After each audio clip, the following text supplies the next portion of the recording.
السلام علیکم۔ کیا حال ہے آپ کا ماسٹر جی؟ ماسٹر کریم دار بازار سے واپس آ رہے تھے جب انہیں راستے میں محلے کے ایک دوست نے سلام کیا اور ان کا حال پوچھا۔ ٹھیک ہوں میں، شکر اس کی ذات کا، آپ سنائیے کیسے ہیں آپ؟ ماسٹر جی نے اس کو سلام کا جواب دیا اور ساتھ میں اس کا بھی حال احوال دریافت کیا۔ باتوں باتوں میں راستہ بھی کٹ گیا اور گھر قریب آ گیا۔ یہ شہر کا بہت ہی پرسکون علاقہ ناظم آباد تھا۔ اس میں بہت ہی سادہ لوگ رہتے تھے، جس میں ایک گھر ماسٹر کریم داد کا بھی تھا۔ وہ ایک ریٹائرڈ ماسٹر تھے، لوگ بہت عزت کرتے تھے ان کی، سب ان کو ماسٹر جی کہتے تھے۔ ان کے گھر میں 3 لوگ تھے، ایک وہ خود، دوسری ان کی بیٹی اور تیسری ان کی بیوی۔ سیرت بیٹی کہاں ہو؟ انہوں نے گھر داخل ہوتے ہی اپنی اکلوتی لاڈلی بیٹی سیرت کو آواز دی۔ جی بابا، آپ آ گئے؟ آج اتنی دیر لگا دی آپ نے؟ سیرت باپ کی آواز سن کے دوڑ کے ان کے پاس آئی اور ایک ہی سانس میں اتنے سوال کر دیے کیونکہ وہ کافی لیٹ ہو گئے تھے۔ اس نے کچھ سامان منگوایا تھا ان سے۔ سیرت بیٹا، کتنی دفعہ روکا ہے تمہیں میں نے؟ جب تمہارے ابو گھر آئیں پہلے انہیں سانس لینے دیا کرو اور پانی وغیرہ پلا کے پھر پوچھا کرو جو بھی پوچھنا ہو۔ ماسٹر جی کے جواب دینے سے پہلے ہی ان کی بیوی زبیدہ نے جواب دیا۔ وہ بیٹی کی اس عادت سے بہت تنگ تھیں، اس لیے وہ اس کو ٹوکتی رہتی تھی۔ ماں کی بات سن کے سیرت نے منہ بنایا اور اپنے باپ کے ہاتھ سے سامان والے شاپر پکڑ کر اندر چلی گئی، کیونکہ وہ جانتی تھی کہ ماں اب ایسے ہی بولتی رہے گی اور بابا خود ہی ان کو سمجھا لیں گے۔ کوئی بات نہیں زبیدہ بیگم، سیرت ابھی بچی ہے، سمجھ جائے گی خود ہی۔ سیرت کے اندر جاتے ہی ماسٹر جی نے اپنی بیوی کو کہا، آپ کے اسی لاڈ پیار نے خراب کیا ہے سیرت کو، وہ اب بچی نہیں 20 کی ہونے والی ہے۔ زبیدہ بیگم نے کہا۔ زبیدہ بیگم بھی بہت پیار کرتی تھی سیرت سے، کیونکہ وہ ان کی اکلوتی بیٹی تھی، لیکن وہ ڈرتی تھی کہ لاڈ پیار کی وجہ سے سیرت بگڑ نہ جائے۔ آخر کل کو اس نے اگلے گھر بھی جانا تھا، اس لیے اس کے پاس کوئی ہنر اور سمجھ بوجھ تو ہونی چاہیے۔ وہ لوگوں کی باتوں سے بھی ڈرتی تھی۔ وہ ایک خاتون تھی جو اپنی بیٹی کو ہر کام کا سلیقہ اور طریقہ سکھانا چاہتی تھی۔ اچھا چلو، میں سمجھاؤں گا سیرت کو، آپ پریشان نہ ہو۔ ماسٹر جی بھی ہر بات سمجھتے تھے، بٹ وہ زیادہ سختی بھی نہیں کرنا چاہتے تھے سیرت پر۔ وہ سیرت کو بھی سمجھاتے تھے، کیونکہ سیرت ماں سے زیادہ باپ کی قریب تھی، لیکن پیار وہ دونوں سے ہی بہت کرتی تھی۔ سیرت ان کی اکلوتی اولاد تھی، بہت ہی شاکر اور صابر تھی وہ۔ ماسٹر جی نے اس کو ہر طرح کی آزادی دی ہوئی تھی، کیونکہ وہ ایک ماسٹر تھے، بہت سمجھدار اور سب جانتے تھے۔ سیرت نے ان کی آزادی کا کبھی بھی ناجائز فائدہ نہیں اٹھایا تھا۔ وہ خود بھی ایک لمٹ میں رہتی تھی۔ وہ ایم اے انگلش کر چکی تھی اور اب فارغ ہی تھی۔ اس کی محلے میں بس ایک ہی دوست تھی، سمرہ فراز۔ وہ دونوں کلاس فیلوز بھی تھیں اور فرینڈ بھی۔ وہ اس کے گھر آتی جاتی تھی، پر سیرت کبھی کبھار ہی جاتی تھی اس کے گھر۔ ٹھیک ہے ماسٹر جی، آپ بیٹھیے، میں آپ کے لیے پانی لے کر آتی ہوں، کیونکہ اب آپ کی رانی صاحبہ تو جلدی نہیں نکلے گی کمرے سے، انہوں نے اٹھتے ہوئے کہا۔ اور ماسٹر جی بس مسکرا کے رہ گئے، کیونکہ سیرت کی وجہ سے ہی تو ان کے گھر میں رونق تھی۔ ہیلو، کہاں ہو تم؟ کب سے کال کر رہا ہوں، تم اٹینڈ کیوں نہیں کر رہے؟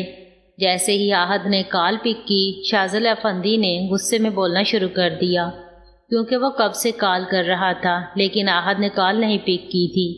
سوری یار، میں راستے میں ہوں، ادھر ٹریفک بہت ہے، بس میں 20 منٹ تک پہنچنے والا ہوں، آہد نے اس کی غصے بھری آواز سن کے کہا، کیونکہ وہ خود بھی جانتا تھا کہ وہ لیٹ ہو چکا ہے اور بہت ہی امپورٹنٹ میٹنگ تھی ان کی۔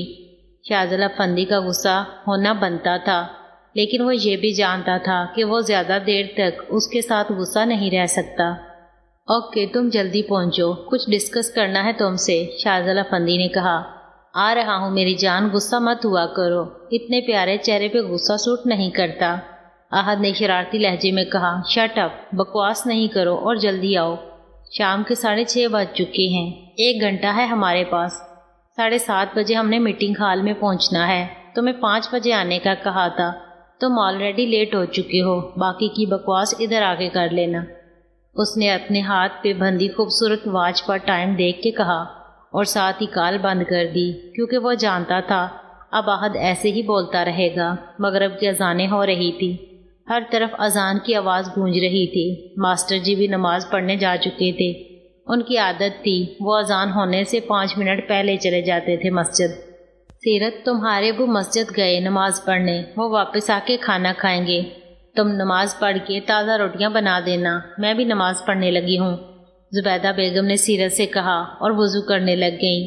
جی امی ٹھیک ہے، میں بنا لوں گی، سیرت نے اپنی ماں سے کہا، اور وہ بھی وضو کرنے لگ گئی۔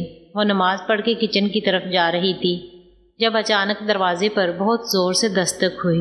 اوہو، اب یہ اس وقت کون آ گیا؟ وہ ایسے ہی بڑبڑاتے دروازے تک پہنچ گئی۔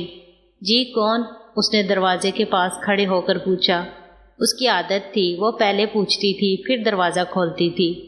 سیرت دروازہ کھولو، میں سمرا ہوں، باہر سے سمرا نے سیرت کی آواز سن کے کہا۔ سیرت نے جھٹ پٹ دروازہ کھول دیا۔ تم یہاں اس وقت کیسے میڈم سمرا؟ آج کیسے یاد آ گئی میری تمہیں؟ سیرت نے کہا اور سمرا کے گلے لگ گئی۔ وہ دونوں بچپن سے دوست تھیں اور کلاس فیلوز بھی۔ کالج سے وہ کافی دیر کی فارغ ہو چکی تھی اور آج بہت دن کے بعد سمرا سے اس کی ملاقات ہوئی تھی۔ مجھے تو پھر بھی آ گئی تیری یاد، تو نے ایک دفعہ بھی یاد نہیں کیا، سمرا نے جواباً شکوہ کیا۔ اچھا اب شکوے چھوڑو، چلو اندر چلتے ہیں، سیرت نے بات بدلی۔ کون آیا ہے سیرت؟ زبیدہ بیگم نے بھی دستک سنی تھی۔ کمرے سے باہر آتے ہوئے اس نے پوچھا۔ امی سمرا آئی ہے، سیرت نے کہا، اور وہ دونوں چلتے ہوئے سین میں پہنچ گئیں جہاں زبیدہ بیگم بھی آ کے بیٹھ چکی تھی۔ السلام علیکم خالہ، کیسی ہیں آپ؟ سمرا نے ان کو سلام کیا اور جھک کر سر آگے کر دیا پیار لینے کے لیے۔ ٹھیک ہوں بیٹا، آپ کیسی ہو؟ آپ کے گھر میں سب کیسے ہیں؟ انہوں نے سمرا کے سر پر ہاتھ پھیر کر پیار کیا۔ وہ بھی ٹھیک ہے خالہ جی، اس نے کہا۔ اتنی دیر میں ماسٹر جی بھی گھر آ چکے تھے۔ سمرا اور سیرت دونوں نے سلام کیا ان کو۔ ماسٹر جی بھی سمرا سے حال احوال پوچھنے لگ گئے۔ انہیں بھی سیرت کی یہ اکلوتی دوست بہت عزیز تھی۔ آپ لوگ باتیں کریں، میں روٹیاں بناتی ہوں۔ سمرا بھی آئی ہوئی ہے، سب ساتھ مل کر کھائیں گے، زبیدہ نے کہا اور کچن میں جانے لگی۔ امی آپ رہنے دیں، میں اور سمرا بنا لیں گی، یہ کہہ کر وہ دونوں کچن کی طرف چلی گئیں کیونکہ ان دونوں نے اب خوب باتیں کرنی تھی۔ کھانا چاروں نے ساتھ کھایا تھا۔ سمرا نے اپنے اس وقت آنے کی وجہ بھی بتائی۔ وہ سیرت کو اپنے ساتھ لے کر جانا چاہتی تھی۔ ایک پرائیویٹ اسکول میں اس کا انٹرویو تھا، وہ اکیلی نہیں جانا چاہتی تھی، وہ ہر جگہ ساتھ جاتی تھی۔ روک ٹوک تو سیرت کو پہلے بھی نہیں تھی، لیکن وہ زیادہ نہیں آتی جاتی تھی۔